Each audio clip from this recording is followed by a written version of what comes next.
Alright, we're going to do just a quick little audio test here while we get some things set up. Hopefully it's working good. I've got the stream pulled up on my phone right now.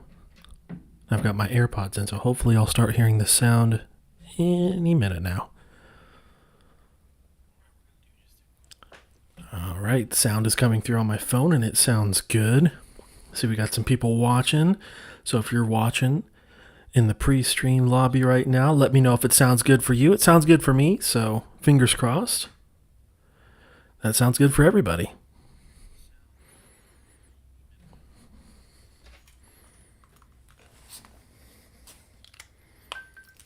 Alright, the sound is coming through on my phone.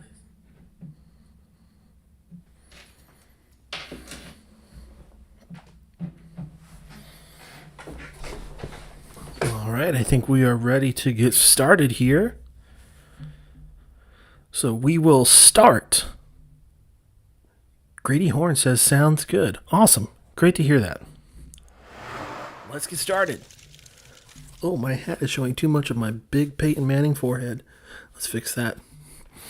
All right, here we go, everybody. Welcome back to Fouch Facts. And it's been a while, but I am glad to be back in the saddle of content creating. Got an exciting show planned for you tonight. Some really cool stuff that we're going to go over. First of all, just want to say thanks to everybody that's watching right now or will either watch this later. If you enjoy what you see, what you hear, please give me a follow, a like, subscribe. I am on YouTube, Facebook, Instagram, Twitch, Twitter, all the social medias at Fouch Facts. So give me a look up, give me a follow, subscribe on my YouTube channel, click the notifications bell, all the 9 yards, all the stuff. So you can stay up to date on everything Fouch Facts related. And we're going to be doing a lot of Fouch Facts content in 2024. Super excited about it. So, first thing we got to talk about is this big announcement that I've been teasing, if you follow me on my social medias, that I've been teasing for the past couple of weeks, something that I'm super excited about, super pumped to be able to share. I just got the okay to share it this past week. And so, without further ado, we are going to announce the big announcement. It's going to be huge. So here we go. Let me do some computer magic here. Drum roll, please. And the big announcement is...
And I can't contain my excitement. Had the time of my life last year, and super pumped that I get to come back and do it this year. Hopefully it's just as good.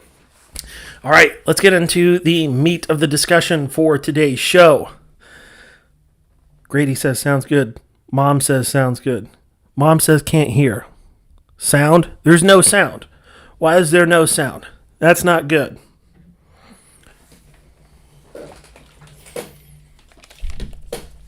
We have no sound. Let me try and fix that. Let's see here.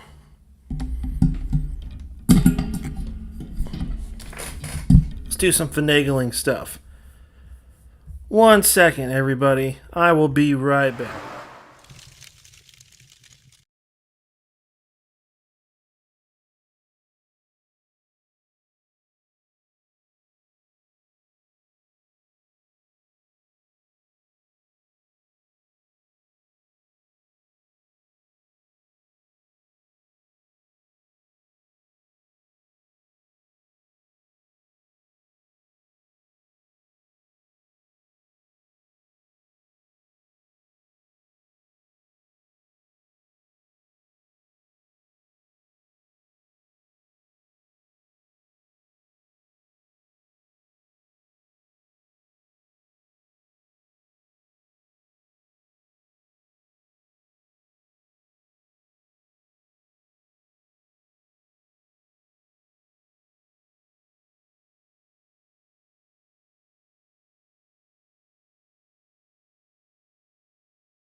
All right, do we have sound now? Can y'all hear me?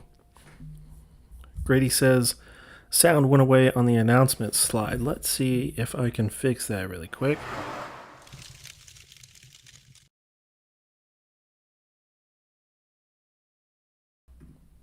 What about now?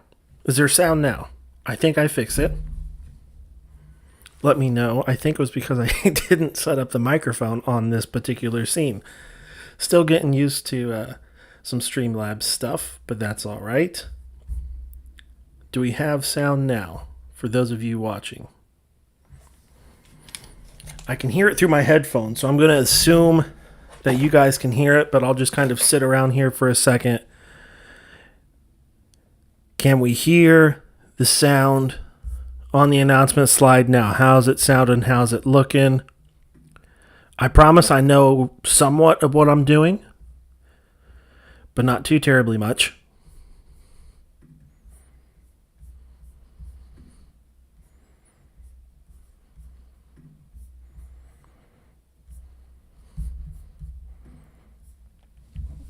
Can you guys hear me? Hello there. Are we doing good?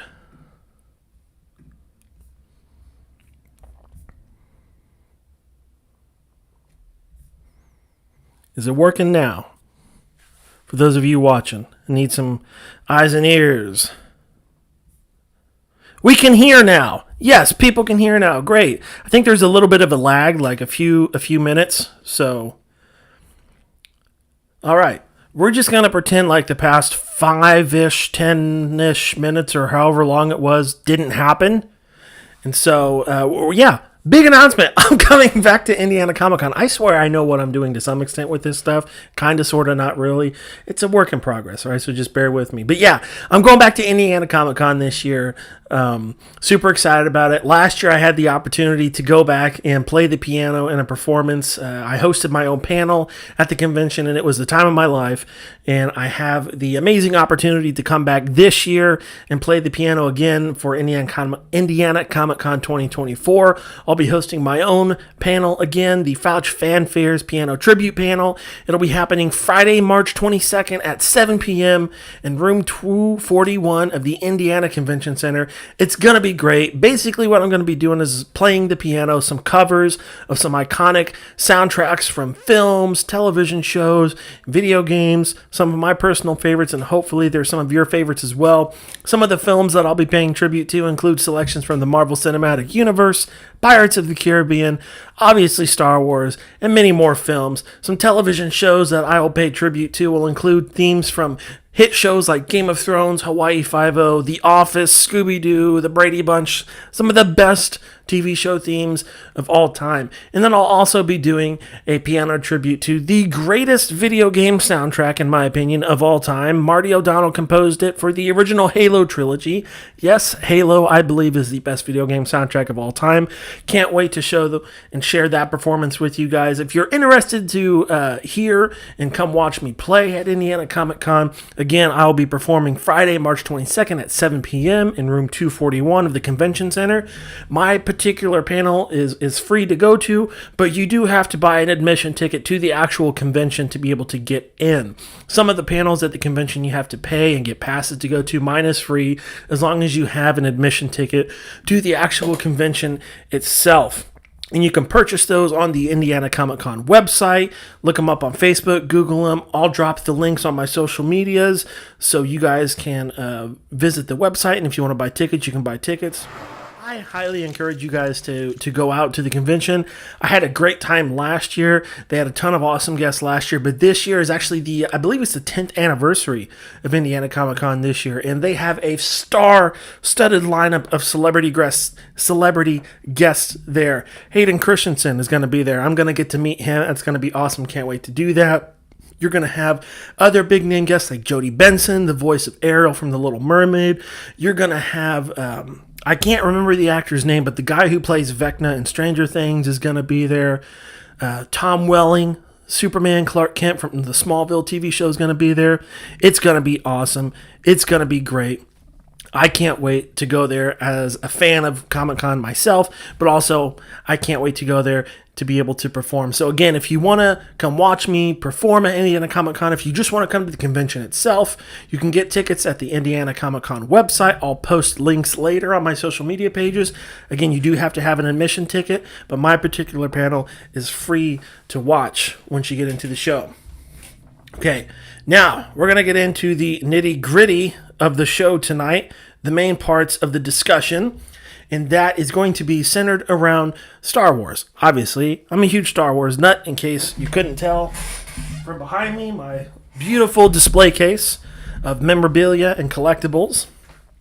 And so one thing I want to talk about, we have to play some catch up, right? So a lot of stuff has happened in the Star Wars world since I last streamed and did a show. $6 Million Man and Bionic Woman. Yeah, they're both going to be there, says Mom.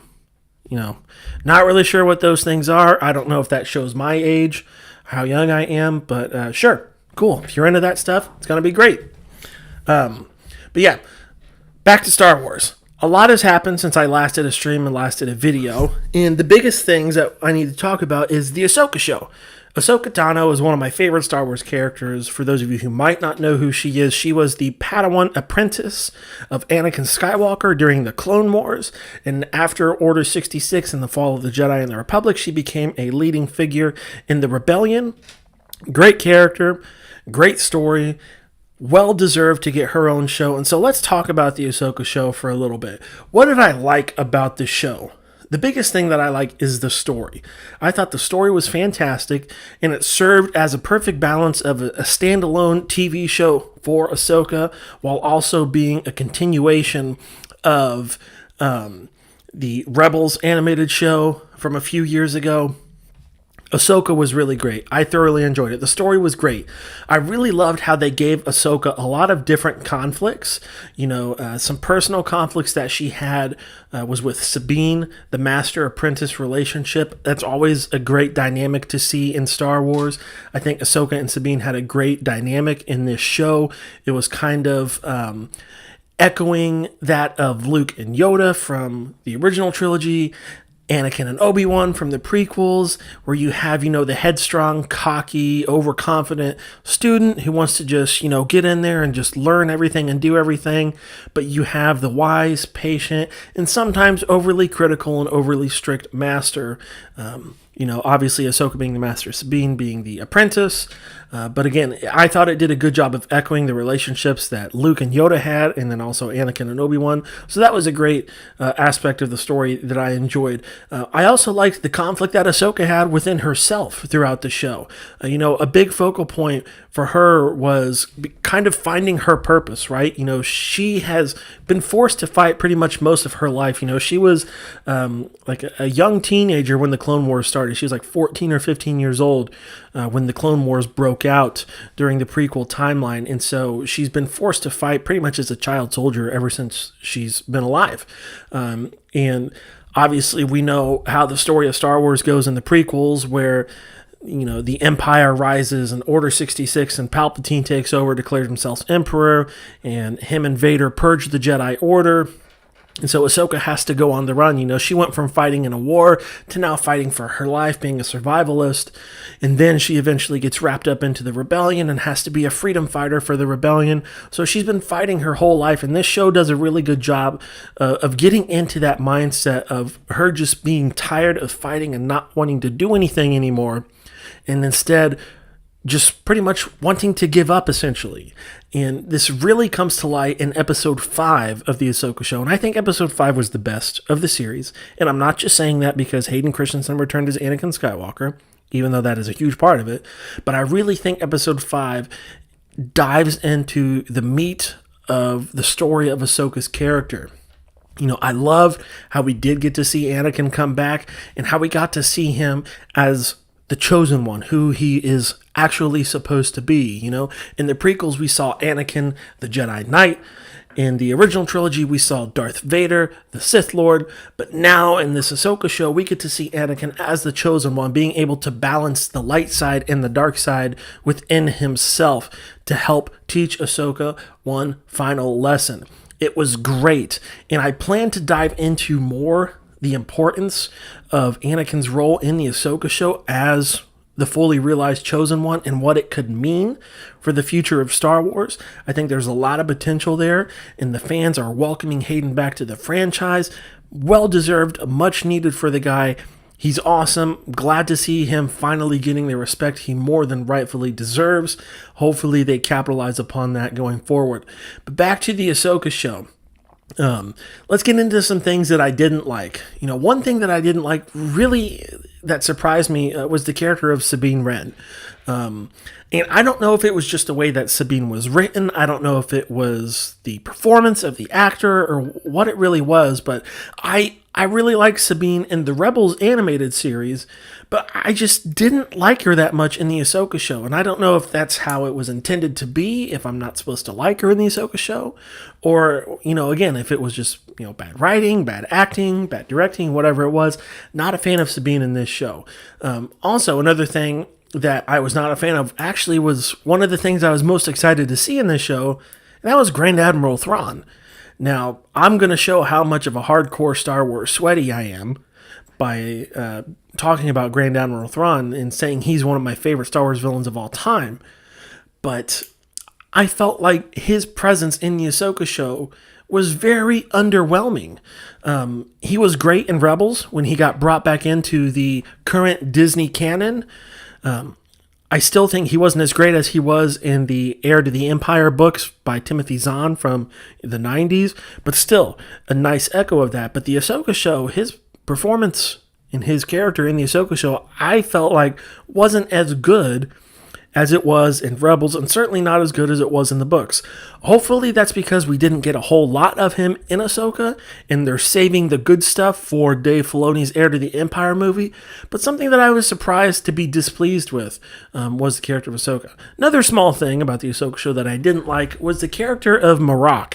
Now, Marok was the Inquisitor that was hunting Ahsoka and Sabine in the early part of the show, and we come to find out that he's not really anybody at all. He's this mysterious masked character, wielding a red lightsaber and all this stuff. Very Vader-esque, right? Very mysterious. Super interesting for me. hoping that he was going to be somebody, but he just turned out to be kind of a ghost type thing. When he finally dies, when Ahsoka kills him, he just turns into green smoke. And I didn't like that, because I was hoping that this was finally going to be the moment where Star Wars brings one of my favorite characters of all time, Galen Merrick, Starkiller from the Force Unleashed video games, back into the current Star Wars canon. And that didn't happen. And obviously that's a letdown, because there was a few things that kind of led us to believe that Marok could have been a canon version of Starkiller, but it didn't end up happening. So that was a little bit disappointing. But all in all, Ahsoka was a pretty great show. I want to dive deeper, like I said, into Episode 5 and the significance of that and what it means for not only the character of Anakin Skywalker, but the rest of Star Wars. So be on the lookout for that in a future video series or even a future live stream. We'll be diving into that, because I think there's some really great stuff in there that could really give some fresh life to the Star Wars franchise. All right, moving on to the next Star Wars talking point, and that's The Bad Batch. The Bad Batch is an animated show from Dave Filoni that's a continuation of the Clone Wars series that he made, that stars D. Bradley Baker as the voice of the Clone Troopers, the same voice actor from the original Clone Wars show. But he returns to play the Bad Batch, a group of genetically modified clone troopers who are different from the regular clones that you see in Star Wars. And I don't want to get too much into the backstory and origin of the Bad Batch, because I really want to talk about Season 3. It just premiered a couple of weeks ago, and it's a pretty good show so far. It picks up right where Season 2 left off, with Omega being captured by the Empire, Crosshair being arrested and put in prison, and those two both, being transferred to Mount Tantus. Now, Mount Tantus is huge for Star Wars, because it was a huge thing from the expanded universe, the expanded lore before Disney bought the franchise. It has a lot of tie-ins to the era of the Empire and all of that stuff and things like that. Basically, it was, Palpatine's kind of secret, dark side, Sith Lord, experimenting type of things and all that good stuff. And they're starting to bring that back and throw that in. We've got Jalen Parks, my cousin, in here saying Anakin is the best. Buddy, you are right. Let me give you a heart on that comment, because that's the best thing I've ever heard you say. Come on, computer. There we go. All right. So yeah, Mount Tantus coming back in Bad Batch is huge. Now, I think, and I pretty much know, that basically this is all going to tie into the sequel trilogy, with Palpatine, the Emperor, wanting to clone himself, and that leading to the creation of Snoke and everything like that. So, yeah, kind of a little bit of a letdown that that's where it's going to go, but hopefully they tell it in a really amazing way, and I think that they could. Dave Filoni's the right guy to do this. So, yeah, super excited that Tantus is coming back into canon, but again, Bad Batch Season 3 is pretty good so far. There's a good dynamic between Crosshair being reunited with the rest of the team after he betrayed them in Season 1. This most recent episode 5, really kind of dived into that and leaned into it, and it was really great. So hopefully we get some more of that, and hopefully they continue to expand upon that. But still really early on in Season 3 of The Bad Batch, and I hope that we see some cameos. I hope we get Captain Rex, which I know we will, because he's been in some of the trailers. But I also hope we get to see Commander Cody, too, because we saw him in Season 2, and his story was kind of left open-ended. So hopefully we get some closure to that. One thing that I will say that I'm really not looking that much forward to for The Bad Batch is the fact that it's kind of, closing the prequel era of Star Wars, right? We had, episodes 1, 2, and 3. We had the Clone Wars show. We have the Bad Batch show, but the Bad Batch is kind of ending that prequel timeline in Star Wars and putting the bow on it. And so that's kind of a bittersweet thing to be able to see and experience. Hopefully they do some more stuff in that timeline, because obviously I'm biased to it, because those are the movies that I grew up with. But yeah, Bad Batch, good show so far. Hopefully it keeps going strong and finishes strong and puts a nice bow, like I said, on the prequel timeline.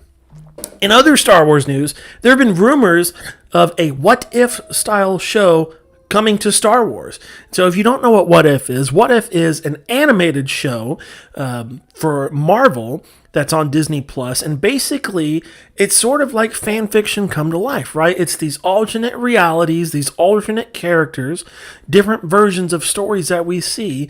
What if? Literally, it's the name What If. And it's basically, what if this happened, or what if that happened, or what if this person did that and this person did that, and things like that. It's a really interesting show to be able to see these, kind of parallel universes of these characters and stories that we know and love.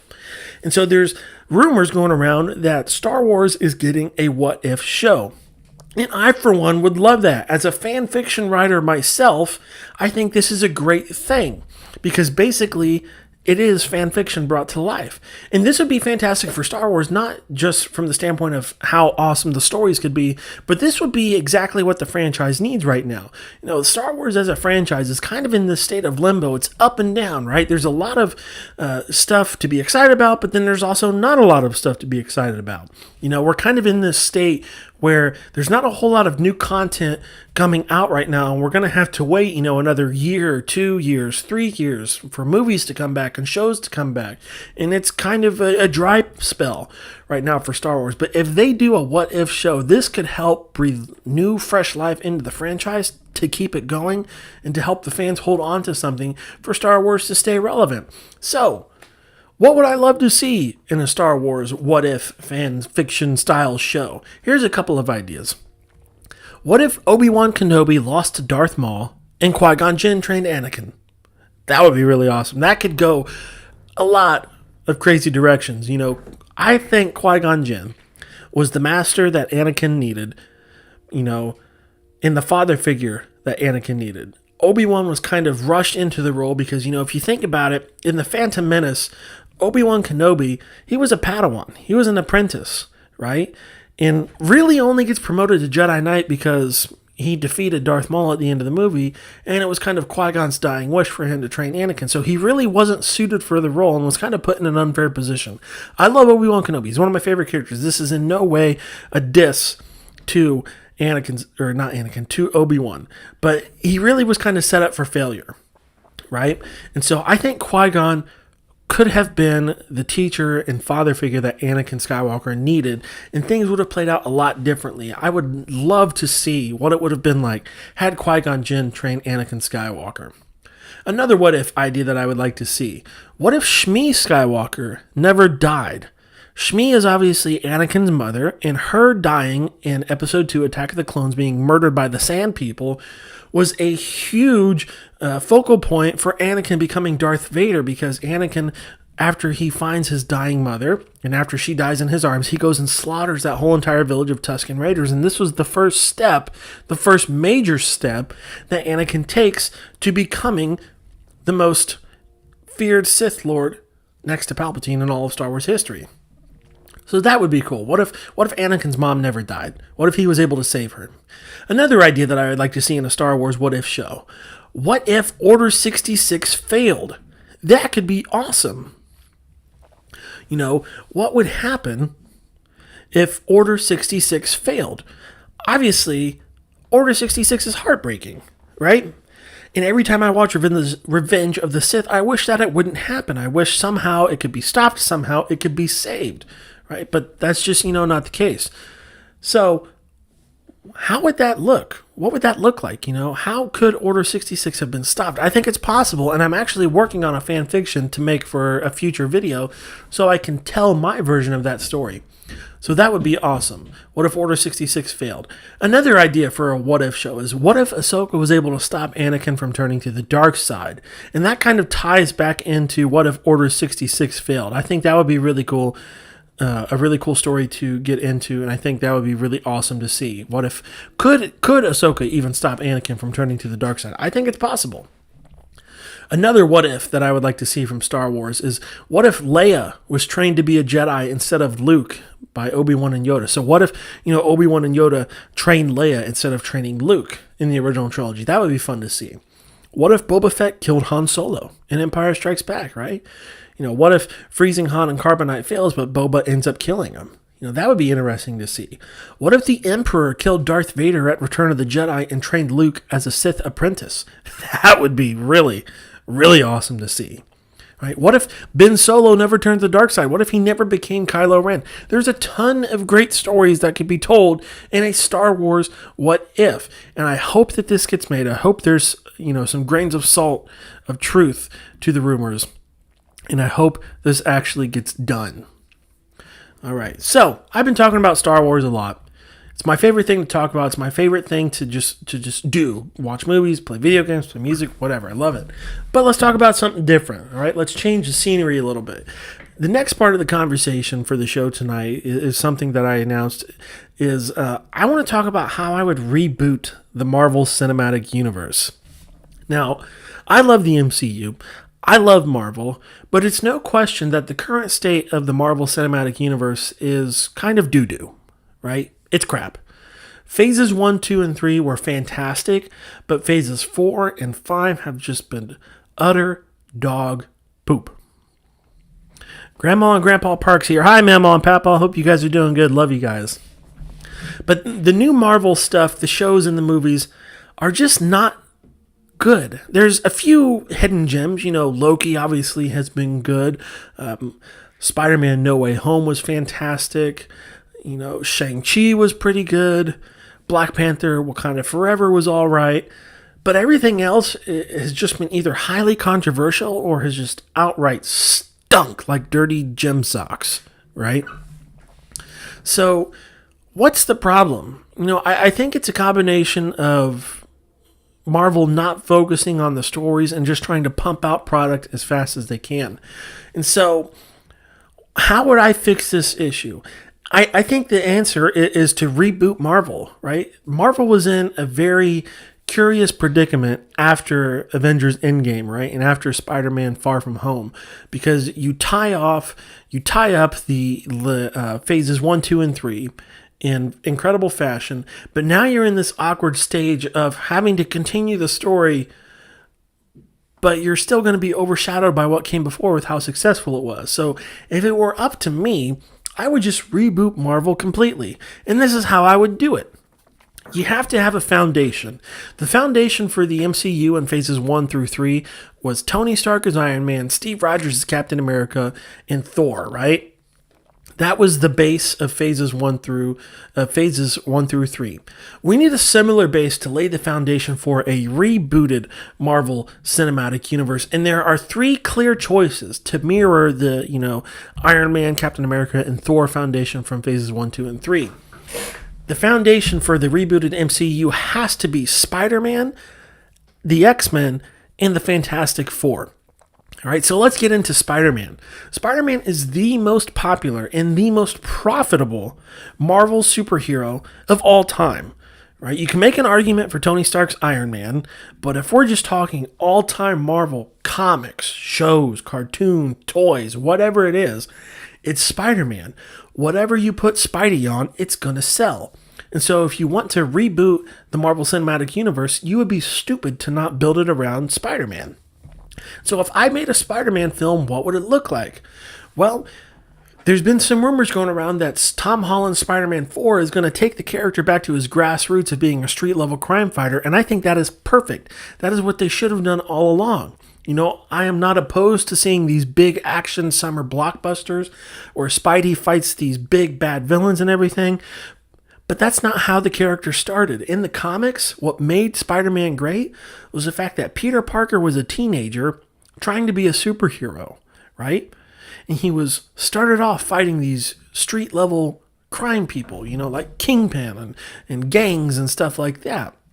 Robbers, thieves, muggers, things like that. Let's see Spider-Man do that.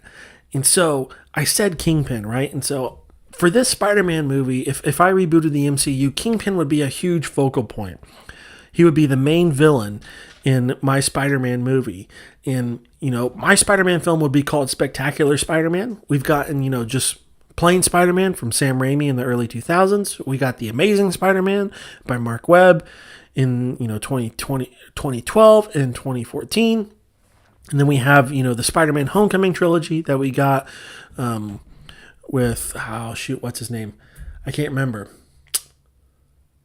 Tom Holland's, I know that's not the director, but the actor, but Tom Holland's Spider-Man trilogy, Homecoming, was great. So I think a good title for a Spider-Man movie would be Spectacular Spider-Man, and I would love it to be grounded again in street-level crime fighting, with Kingpin being the central villain of the film, because Kingpin opens up the doors for so many great opportunities for comic book movies. You could tie in Daredevil, you could tie in the Defenders, and the list goes on and on. Punisher, some really incredible stuff, right? But Kingpin is also a classic Spider-Man villain, so I would love to see Spider-Man go up against Kingpin. And so that would be fantastic to see, right? The film would be story-driven. It would focus on the narrative of Spider-Man wanting to be a normal kid instead of, a teenage kid, Peter Parker, trying to be a superhero, right? That's kind of been the standpoint that we've seen, the focal point that we've seen in previous Spider-Man movies, is Peter Parker wanting to be a superhero. But I kind of want to flip that and focus on Spider-Man wanting to be a teenager, right? And so I think that would be really interesting to see, and that's how I would make a Spider-Man movie. And so the second film in my rebooted MCU, we're just going to kind of cover like a rough idea of what Phase 1. Craig Crash likes to stream. Appreciate it, Craig. You're awesome, dude. And so continuing with my rebooted MCU Phase 1, the second film would be X-Men Genesis, right? And it would be loosely based off of the X-Men Mutant Genesis comic storyline. A great storyline that features and focuses on Cyclops and Storm leading X-Men Blue and Red teams. Wolverine's featured a little bit, but in my particular movie, he'd be more of a side character. We kind of focused a lot on Wolverine with the Fox X-Men films, and then obviously, the solo Wolverine films that we've gotten since then. And so I really want to focus on Cyclops and Storm, two prominent X-Men characters leading this team. It would also feature Magneto and his famous Asteroid M base, which the X-Men would eventually help to defeat Magneto and destroy the base. But this would tie into my eventual Fantastic Four film, right? The third part of the triangle foundation of my rebooted MCU. And so there would be a post-credit scene of my X-Men movie where Sword would hire Reed Richards to basically lead the cleanup operation of Asteroid M. And so this would lead directly into my Fantastic Four movie, where Reed Richards assembles a team to help clean up Asteroid M in the aftermath of X-Men Genesis. And this is how the Fantastic Four would get their powers, the cosmic rays, the solar storm, and all of that stuff would happen. And the villain would have to be either Doctor Doom or Silver Surfer. I probably would lean towards Silver Surfer rather than Doctor Doom. But either way, I don't think you could go wrong with either one. Super excited that we're finally getting the Fantastic Four in the MCU here in a couple of years. So can't wait to watch that movie. It's going to be great. But if you're going to reboot the MCU, you have to build it on three strong franchises. And I think you can't go wrong with Spider-Man, you can't go wrong with X-Men, and you can't go wrong with the Fantastic Four. And so the first phase of my rebooted MCU would deal with those three. It would deal with Spider-Man, X-Men, and the Fantastic Four. Some other side characters that would be included, I would throw Doctor Strange in there because there is an angle that I would like to take where Doctor Doom, Victor Von Doom, learns dark magic through Doctor Strange in a sense, because in the comics, Doom actually does have some magical abilities. He has some magical heritage, I believe, from his mother's side in some comic storylines. So I think that would be a cool nod to explore. So that would be really interesting to see. I would also love to include the Punisher as well in my Phase 1, in Daredevil, if we're going to kind of like a street-level crime-fighting thing. But yeah, I think it would be great to reboot the MCU. It's a tough task to do, but, Marvel, they just haven't been hitting things as well as they used to in the past, and so I would really like to see them make a huge comeback, and hopefully that they will. They've got a lot of exciting stuff coming out in the next couple of years, so we'll see what happens. right? But that would just be my idea of how I would reboot the MCU, right? I would build it on the cornerstones of Spider-Man, Fantastic Four, and X-Men. Another thing that I wouldn't focus on too much, I wouldn't focus on origin stories. We've gotten so many superhero origin stories over the past 20 or so years. We don't need any more. Obviously the hardcore comic book fans like myself know these characters inside and out. And I feel like the general audience has enough common knowledge from having 20 plus years of superhero origin stories to understand what's going on behind the scenes. We don't need filled in on every little detail. So, just some of my thoughts. So that's pretty much everything that I want to talk about in the show tonight. So again, just to recap really quick here, we will go back. I am coming back to Indiana Comic Con 2024. That was the big announcement in case you missed it. If you're watching now, recapping that Indiana Comic Con announcement, I'm going back to play a live show at Comic Con, hosting my own panel, the Fouch Fanfares Piano Tribute, Friday, March 22nd at 7 p.m.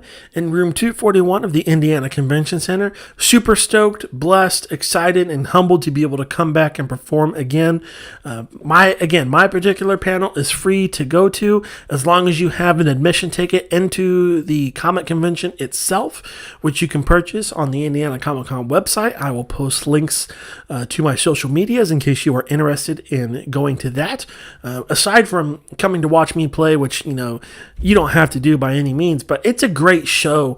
The Comic-Con itself is great to go to. They're going to have a ton of celebrity guests. In fact, let me pull up really quick the guest list and just read off some of the guests that they're going to have at Comic-Con this year, because it's star-studded. The big guest that I'm most excited to meet, that I've already got my photo op and autograph tickets for, is Hayden Christensen, who played Anakin Skywalker. One of my biggest, heroes is Anakin Skywalker, and I think Hayden was a great actor, so can't wait to meet him and have that opportunity to meet one of my biggest childhood heroes. So I've got the guest list pulled up for Comic-Con here. You've got Hayden Christensen, Rosario Dawson, who played Ahsoka in the Star Wars show, who also played Claire in Daredevil and Luke Cage and The Defenders. Steve Burns, Steve from Blue's Clues, is going to be there. You've got Colby Menifee from Fear the Walking Dead, Jessica Jones, The Boys, George Takei from Star Trek. Oh my. You've got Robert Patrick from Peacemaker, Terminator 2, X-Files. The original Incredible Hulk, Lou Ferrigno, is going to be there. Grace Van Dine from Stranger Things. Jamie Campbell Bower from Stranger Things. Charlie Cox from Daredevil is going to be there. Arthur Darvill from Broadchurch, Doctor Who, Legends of Tomorrow. Chris Sarandon, I don't know if I pronounced that right, I probably butchered it, but Chris Sarandon from Princess Bride, The Nightmare Before Christmas. Tom Welling from Smallville. He played Clark Kent and Superman in Smallville. You've got Mark Pellegrino from Supernatural. You've got Corey Feldman from The Goonies. Hey, you guys!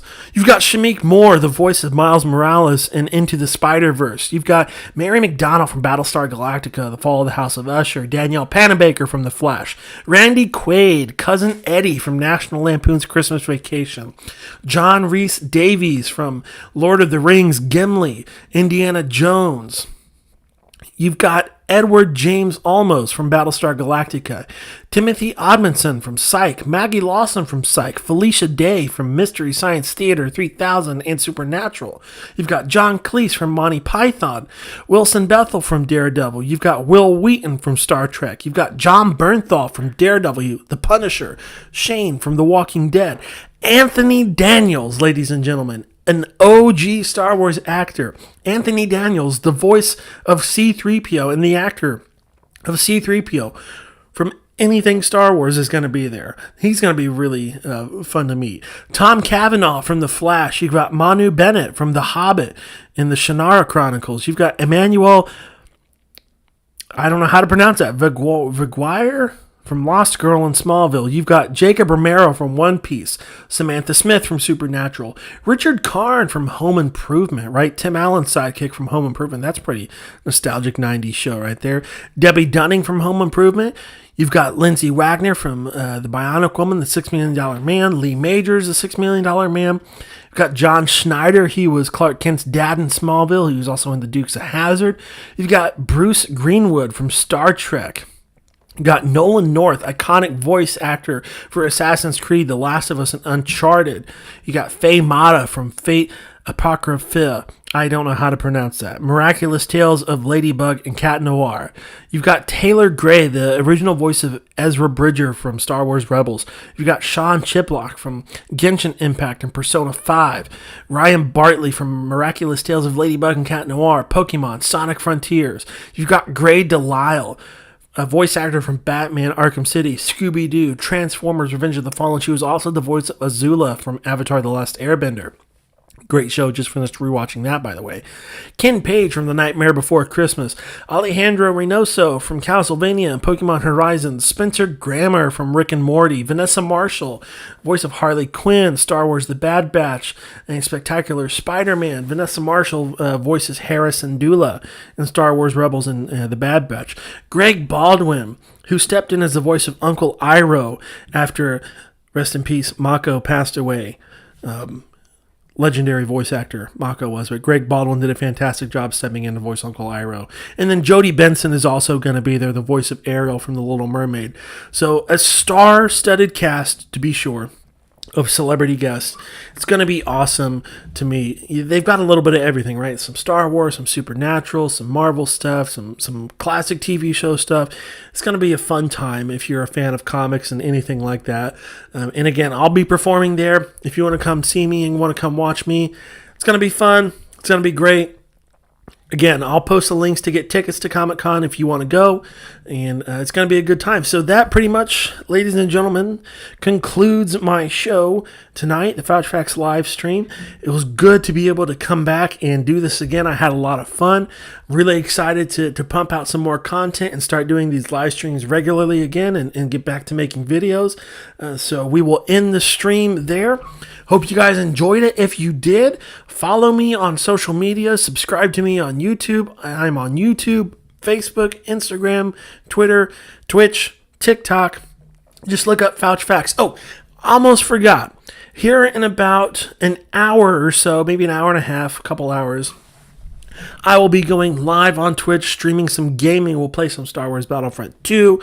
We'll play some Modern Warfare, maybe a little bit of PUBG, but we'll play some games and just have a good time. So if you want to chill, play some video games with me later tonight, we will do that later tonight here. Like I said, maybe about an hour or 2 hours from now, I'll put it out on my social media. So even more reason to follow me on Facebook and everything, so you'll stay up to date on all things Fouch Facts.